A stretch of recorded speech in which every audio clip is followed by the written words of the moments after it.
Hey everybody, it's Nick. In this video, I'm excited to announce that Ozone Elements will be free for a limited time on Splice.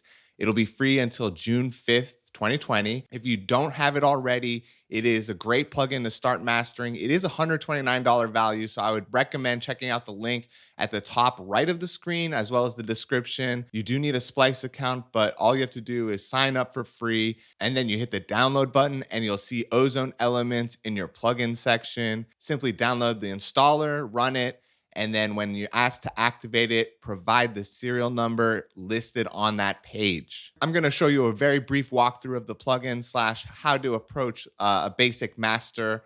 And of course, working with a mastering engineer is always great because that's a second set of ears. But if you're choosing the route of mastering your own tracks, having a really good sounding room is important. If you don't, they have plugins like Tonal Balance Control, which is basically an upgraded version of Elements, is the full version of Ozone Advanced.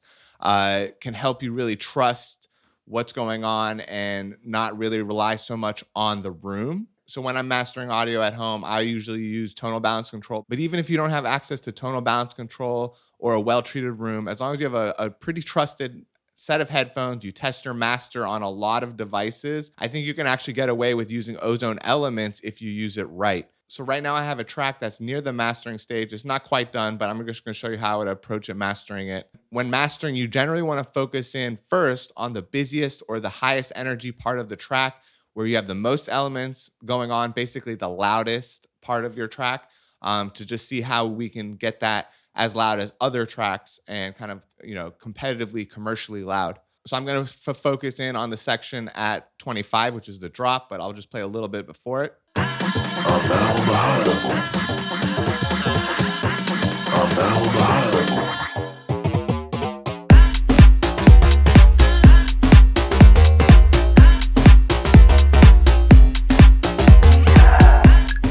Cool. So I've gone ahead and put Ozone Elements on my master.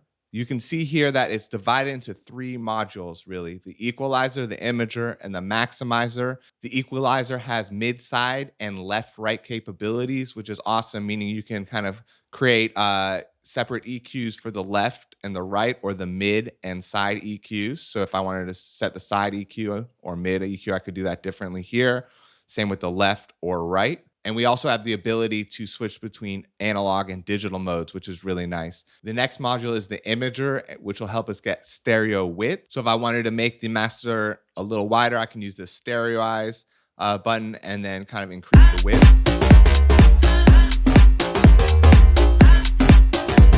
Versus narrower.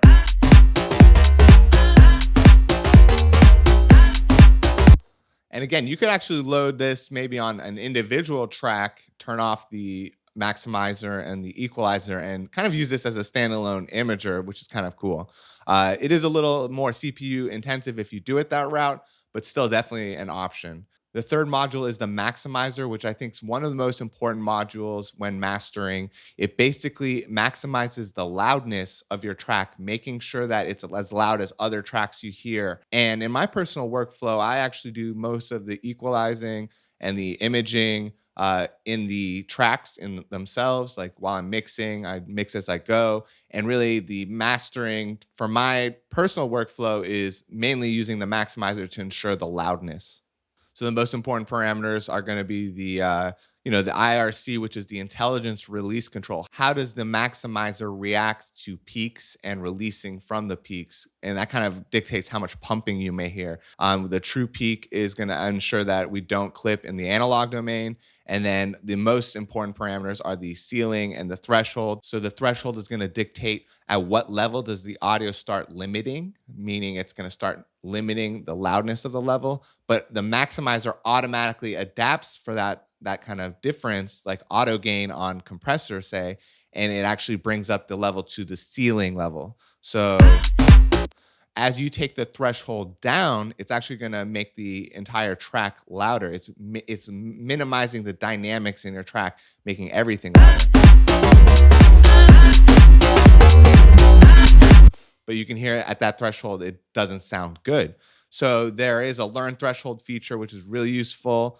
Although, I like using a reference track, and we're just going to see how that's going to work in a second. So on the right-hand side of Ozone Elements are our meters, our in and out, and then also the ability to bypass the entire plugin or gain match, which is important. So when you're listening to, the changes you've made, a lot of times if you hear it louder, you're perceiving it as better. So gain match means it'll take the incoming audio and match it to whatever you've, done with your maximizer. So bypass, they're around the same level, and you can make more accurate decisions on whether maybe your equalizing or imaging sounds better. Lastly, there's the master assistant and the preset chooser at the top. So you can actually start from some presets here, or you apply the master assistant. This is actually going to analyze the incoming audio of your track and try to choose the best settings for you. The results aren't going to get you your final mastering parameters, but they are maybe a great way to kickstart your mastering. And let's just try that. So what we're going to do is we're going to say, yeah, my intensity is going to be medium, and I want to do streaming destination. And then I'm going to play the drop, again, the busiest part of my track.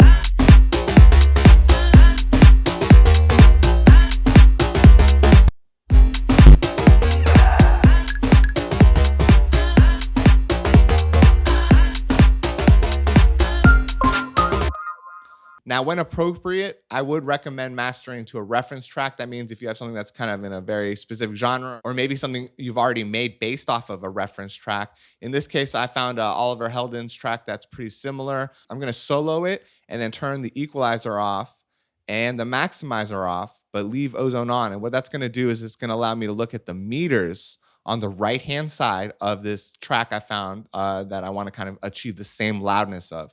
So I'm going to solo it and then play it.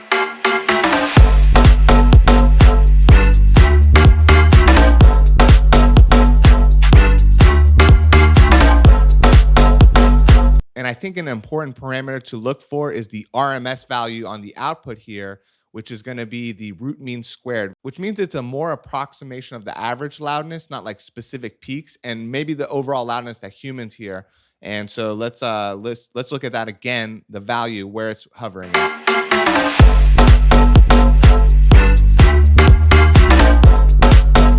Yeah, so the highest it gets around is like -2.6, but it's hovering around -3. I'm going to go back, turn on the module, see where my maximizer is. The imager was actually off, so we're just going to leave that off. I did not probably want to add any imaging. I'm going to take the EQ and make it just a little less.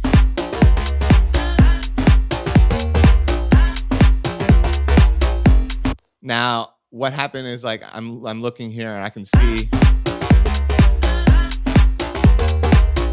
mine's hovering around -6.6, -8. What we can do is take the threshold down. I'm going to put my ceiling back up. Again, that's how loud it's going to bring the audio to, and take my threshold down.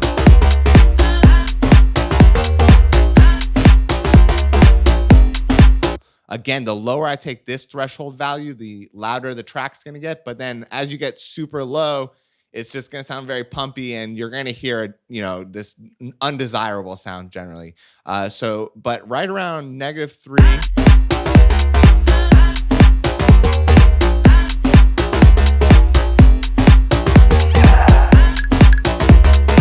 Yeah, I think -3.6 would be a good place. I'm going to use it on IRC2.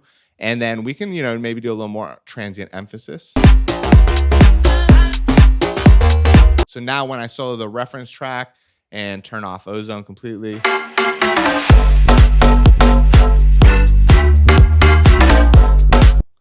And then check my master.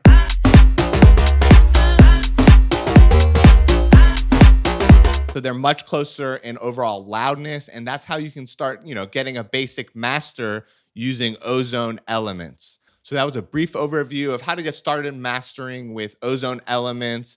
And let us know in the comments what other kind of specific mastering or mixing tutorials you would like to see, any other plugins you would like us to cover. If you enjoyed the video, please leave a thumbs up and subscribe to our YouTube channel. Turn on that notification bell so you don't miss any of our upcoming videos. We'll be releasing new videos weekly. As always, I hope you all stay positive, healthy, stay inspired. I'll see everyone next time. Later, y'all.